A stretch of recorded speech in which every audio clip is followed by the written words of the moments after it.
My heavens, what is there left to say after such three lovely addresses? My title today is Ramsay Cook, A Table of Contents. And reducing a man to a table of contents might appear chilly, even cold, although I certainly don't mean it that way. I was terribly fond of Ramsay, but I wasn't his student, nor was I his colleague. For the most part, I knew him as an author who had helped me navigate some of the perennial questions of Canadian history, especially questions relating to the uses and misuses of nationalism. In other words, I first knew him as a table of contents, as a list of essays in Canada and the French-Canadian Question, the Maple Leaf Forever, and Canada, Quebec, and the Uses of Nationalism. When Marcel invited me to speak today, I decided to reread some of Ramsay's early essays, and it felt good to be in his company again, to hear his distinctive voice, to see the world through his eyes, and frankly, to admire his writing, which was always marked by clarity and purpose. For a few hours, I was transported back in time to Mount Allison, McGill, and Ottawa, to Meech Lake, Charlottetown, and the Second Referendum. As a student struggling to make sense of the past and of the present, I often turned to Ramsay Cook. And I can still recall where I was when I first read that Canada, and a couple of people have mentioned this, that Canada had too much, not too little nationalism. It was one of the central and recurring themes of his scholarship. I was in Montreal, at my desk, holding a cup of tea, trying to stay warm because my roommates and I couldn't afford to heat our drafty apartment. Canadian history, not all of it, not even most of it, but a lot of it, could be explained by competing nationalisms, Ramsay argued, making nationalism an intellectual and political dead end. Yes, it was so obvious. Why didn't I think of that? Because you're not Ramsay Cook, my roommates reminded me. To a green-as-grass graduate student, it was pretty thrilling stuff. I should add, too, that I carried that insight into my work on Donald Creighton, curiously enough, Ramsay's supervisor. Nationalism wasn't only an intellectual and political dead end for Creighton, it was a personal dead end. Again, it was Ramsay who had pointed me in that direction. Patriots love their country, he wrote, but nationalists hate it, because it can never achieve whatever national dream they have dreamed up for it. Indeed, Creighton came to hate Canada, calling it a wretched birthplace. Ramsay was a writer. But to say that he was a writer is to ask, well, what kind of writer was he? He could write narrative history, the politics of John W. Defoe and the Free Press, for example, and with Craig Brown, A Nation Transformed. And he could write thoroughly researched, heavily footnoted articles that conform to the rules of academic writing, thesis, evidence, conclusion, this followed that. Indeed, The Regenerators, a book a couple of people have mentioned, was less narrative history and more a series of articles that took collective aim at an enormous historical problem, the secularization of English Canada. But Ramsay's preferred genre was always the essay, a form that is more open-ended and free-flowing, one thought leading to another, not haphazardly, but in the way we mean when we talk about following our train of thought. Or as Theodore Adorno opined in Notes to Literature, the essay proceeds, so to speak, methodically unmethodically. And where the article tends to suppress the personal voice in pursuit of scientific or social scientific detachment, the essay is the expression of voice more than anything else. Ramsay's voice was his own, clear, concise, and insightful, confident, yes, but not stentorian, pointed at times, but never mean, and so wonderfully curious.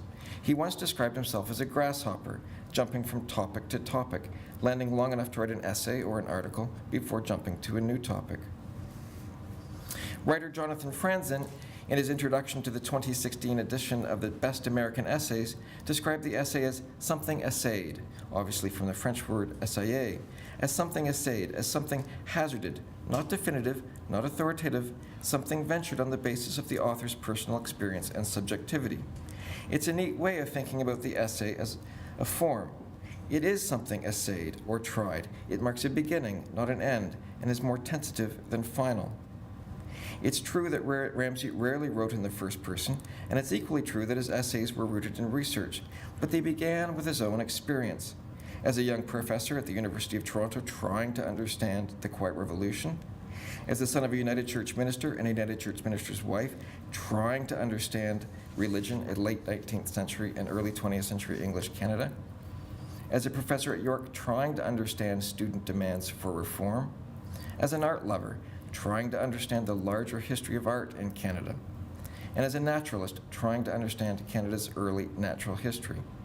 To read a Ramsay Cook essay is to encounter a man thinking his way through a question. And like the journalists, cartoonists, novelists, beekeepers, versifiers, preachers, politicians, and professors who make up the Regenerators, Ramsay believed in the marketplace of ideas and understood that his audience included not only his colleagues, but his fellow citizens. In this sense, he was more like Frank Underhill than he was his supervisor, Donald Creighton. Ramsay understood that it was his duty to fill the literary and intellectual space between journalism on the one hand and academic writing on the other, to report and to explain, to talk to but never talk down to his many readers. If I first knew Ramsay as a table of contents, only later, much later, did I get to know him as a person. With my biography of Creighton slowly making its way through the University of Toronto Press, I approached Ramsay about writing his biography, believing it would make the perfect third volume to my study of the historical profession and the writing of history in English Canada. He was genuinely surprised, but, in his generous way, genuinely helpful.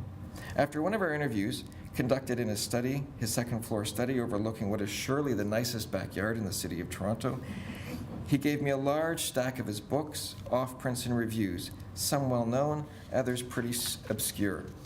"Don," he said, "if you insist on wasting your time writing about me, you might as well have these. Today they are neatly arranged in what I have affectionately christened the Cook Nook, a tiny office in UNB's Harriet Irving Library that for years had been used to store unloved filing cabinets."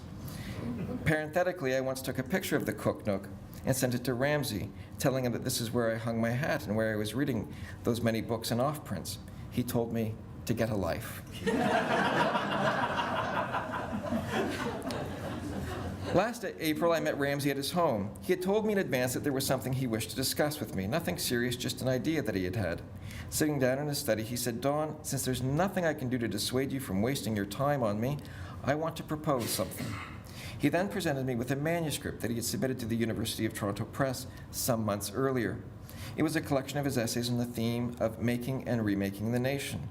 Of course, the two readers for UTP admired the essays and recommended their publication, but both readers suggested that he write a new introduction, one that reflected on his career and its animating themes. "Don, they're right. I know they're right," he said. But he also knew that he simply didn't have the time or the energy. "Might I be interested in writing that introduction?" he asked. Boy, would I. What biographer wouldn't? Returning to the Cook Nook, I read the essays and the readers' reports. I also thought about the final product and what it might look like, and I wondered if the manuscript might not be recast. Instead of a collection of essays on a single theme, what about a collection of essays that reflected the range of his career? Ramsay seemed to think that was a good idea, and we quickly settled on a working title, Ramsay Cook and the Writing of Canadian History, Selected Essays, or the Cookbook for short. That was the easy part. The hard part, of course, was selecting the essays, or the table of contents. For 5 or 6 weeks, we went back and forth by email, adding, deleting, agreeing, and often disagreeing, but eventually settling on a list of 14 essays organized around 6 themes: nationalism, identity, French Canada, religion, culture, and contact. It also included a separate section of his review essays. He was especially pleased that some of his reviews might see the light of day again, because rarely, if ever, did he write a simple summary of a book's contents. Rather, he took what Virginia Woolf called the art of reviewing seriously. It was an occasion to engage in a conversation with the book, its arguments, its ideas, and its place in the larger tradition, usually Canadian history, but often literature as well. God knows he could be critical, but I don't think anyone ever accused him of being unfair, with the possible exception of Conrad Black. Indeed, he did a lot of his thinking in reviews. The phrase limited entities first appeared in a 1967 review essay. Later, it would become a powerful alternative to Creighton's Laurentian thesis. In just 2 words, he had provided a conceptual opening for the rewriting of Canadian history in English.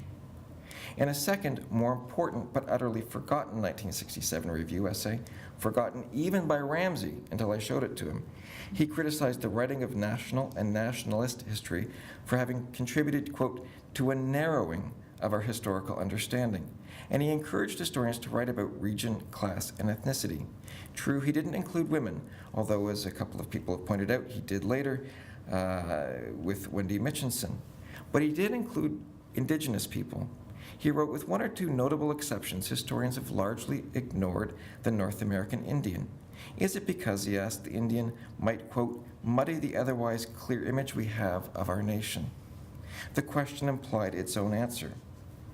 And in a series of essays written in the 1980s and 1990s, Ramsay would muddy the otherwise clear image we have of our nation when he examined what he called the encounter between the old and new worlds. That encounter could be violent. Just ask Donnacona, the Stadacona chief, who was kidnapped along with his two sons by Jacques Cartier in 1536 and who died in France.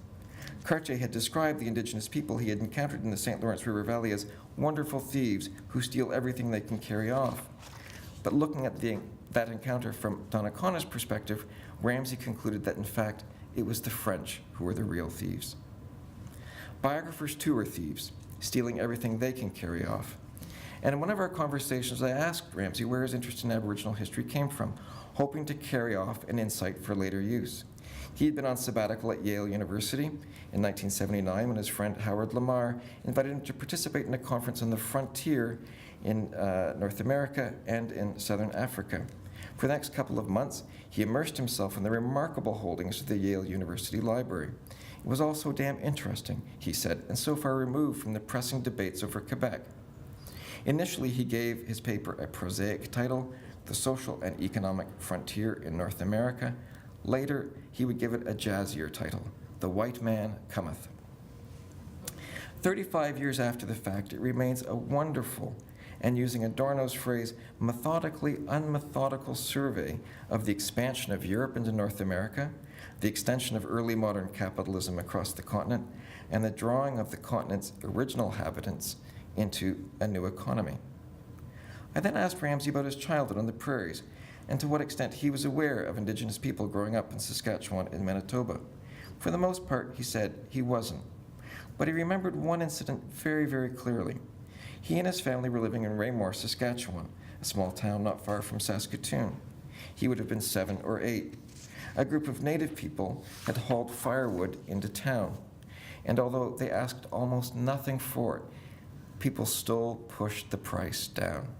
It was one of the very few moments that he ever saw his father truly angry, truly enraged, that people would cheat the Indians, as we called them in those days, Don, simply infuriated him.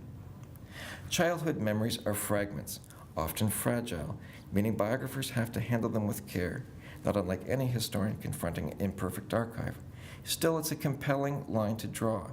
The young child who witnessed his father's moral anger over the poor treatment of Indigenous people became the adult historian who essayed, to use Jonathan Franzen's word, to understand the larger historical forces that pushed Indigenous people to the margins of a market economy. When Ramsay Cook died, the Globe and Mail contacted me, wanting my thoughts. John Ibbotson began, "First, Professor Wright, I want to say I'm sorry." "Thanks," I said. "I'm pretty bummed out, actually." He then said that, well, he knew of Ramsay Cook. Of course he knew of Ramsay Cook. He didn't know Ramsay Cook. So who was he, Ibbotson asked. Not prepared for such an open-ended question, I mumbled, I don't know. He was a pretty special guy. But looking back, I'm pleased with that answer. Ramsay Cook was a pretty special guy. Thanks very much.